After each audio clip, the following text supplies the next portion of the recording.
Alors, je voudrais un peu en savoir plus. Nous avons demandé au docteur Arnaud Chiche, qui est anesthésiste réanimateur et fondateur du collectif Santé en danger.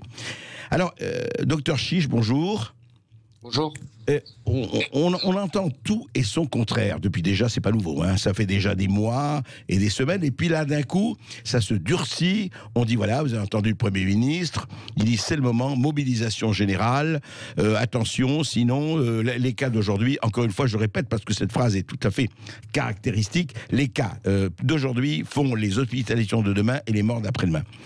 Vous en pensez quoi ? Alors, j'en pense qu'effectivement, on parle là d'un sujet très sérieux qui n'est pas une conversation ouverte à tous les gens qui ne sont pas experts. Donc, en fait, le premier message que je voudrais vous donner aujourd'hui, c'est que Eric Combe, c'est un expert. Donc, tout ce que dit Eric Combe, c'est vrai. Et en fait, s'il y en a un qui doit s'exprimer aujourd'hui dans les médias, c'est Eric Combe, et moi j'en connais un deuxième, Serge Alfandari. Il faut laisser maintenant la parole aux experts. Et en fait, on n'est pas là dans un sujet qui prête à la discussion. Il y a, monsieur, une réalité macro et une réalité de terrain. La réalité macro, c'est que depuis mars, rien n'a été fait. C'est un état de fait. Ça ne sert à rien de discuter. Rien n'a été fait. Rien en quel sens précisé, pardon, docteur Chiche. Quand vous dites rien n'a été fait, dans quel domaine ? Pas de problème. Aujourd'hui, les services de réanimation sont pris à la gorge, sont dans une situation catastrophique dans les Hauts-de-France et en Île-de-France. Première chose qu'il aurait fallu faire dès le mois de mars, un état des lieux des forces médicales et paramédicales. Si vous aviez fait ça au mois de mars, aujourd'hui, vous auriez recréé d'autres équipes en dispatchant les grosses équipes existantes dans les services de réa, et vous auriez démultiplié très facilement les services de réanimation. Moi, je suis en train de le faire dans le cadre de mon collectif. J'ai créé une ligne d'astreinte et on est en train d'essayer de trouver des réanimateurs sur leur temps libre ou sur leurs vacances qui accepteraient de démultiplier les lits entourés de paramédicaux. Mais c'est pas à moi de le faire normalement. L'État ne l'a pas fait, donc l'État a tout faux. Deuxième problème. Il manque de lits aujourd'hui, monsieur Berkoff. On ne sait pas aujourd'hui en Ile-de-France où mettre les patients. Évidemment, on a supprimé 60 000 lits en 10 ou 15 ou 20 ans, je ne sais pas, peut-être 100 000. Donc, l'État, ce n'est pas le moment de régler les comptes, on le fera plus tard. Mais je peux vous dire que moi, je le ferai plus tard. Il faut recréer des lits en catastrophe. Donc, on n'est pas capable en France, parce qu'on est moins fort que les Chinois, de créer des hôpitaux en 3 jours. Donc, les seuls lits qu'on a de disponibles, c'est dans les hôtels.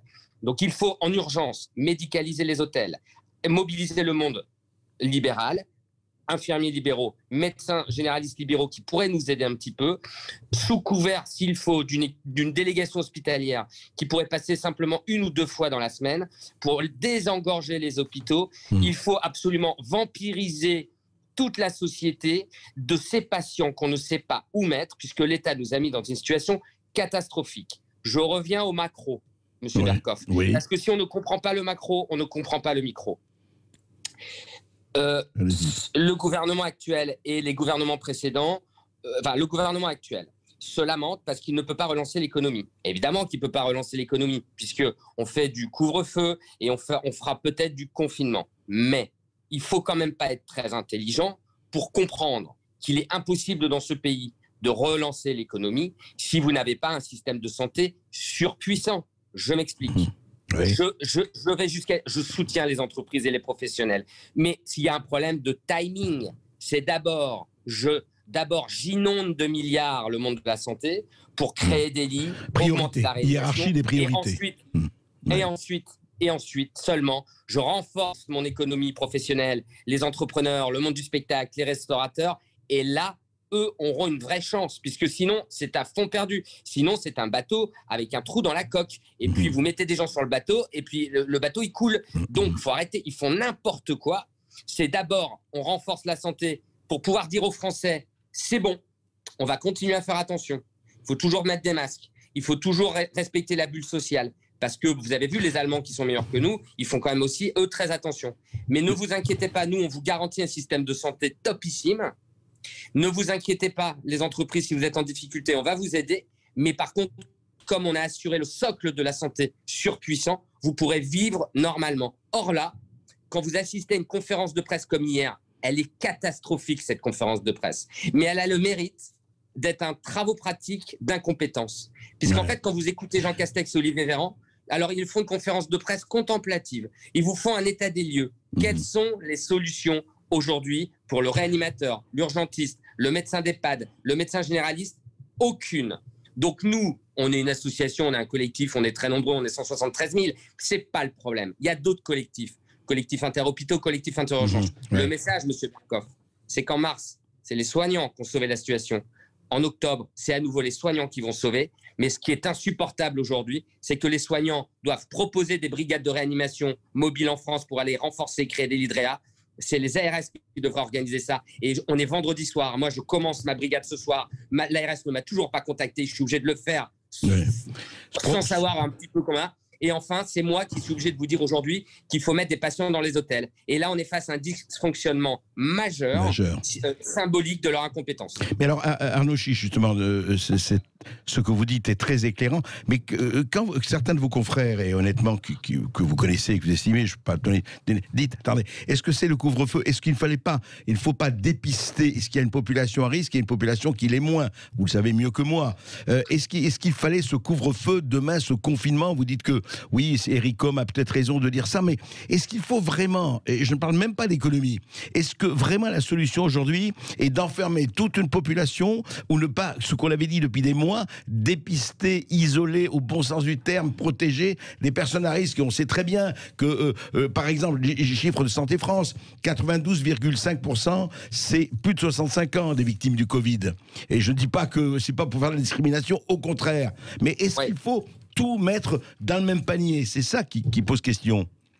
Alors, oui, Monsieur Barkoff, parce qu'écoutez bien ce que je vais vous dire aujourd'hui. Écoutez-moi bien, et je vous le demande comme un service, et en faisant cela, vous allez sauver des vies. Voilà.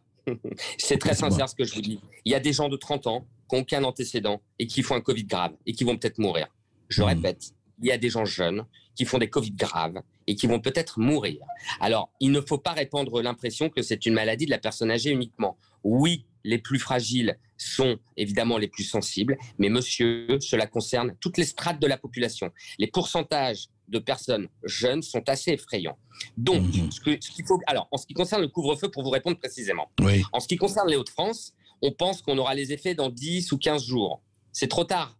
C'est trop tard. On est déjà pris à la gorge. On est déjà noyé. On est déjà noyé, c'est trop tard. Par contre, aujourd'hui, quand on est dans une région et qu'on doit subir un couvre-feu, il faut bien comprendre une chose. C'est que peut-être que ces régions-là, elles auront la chance de ne pas connaître ce qu'on vit en Ile-de-France et dans les Hauts-de-France grâce à ce couvre-feu qui aura été anticipé. Je vais vous dire les choses autrement.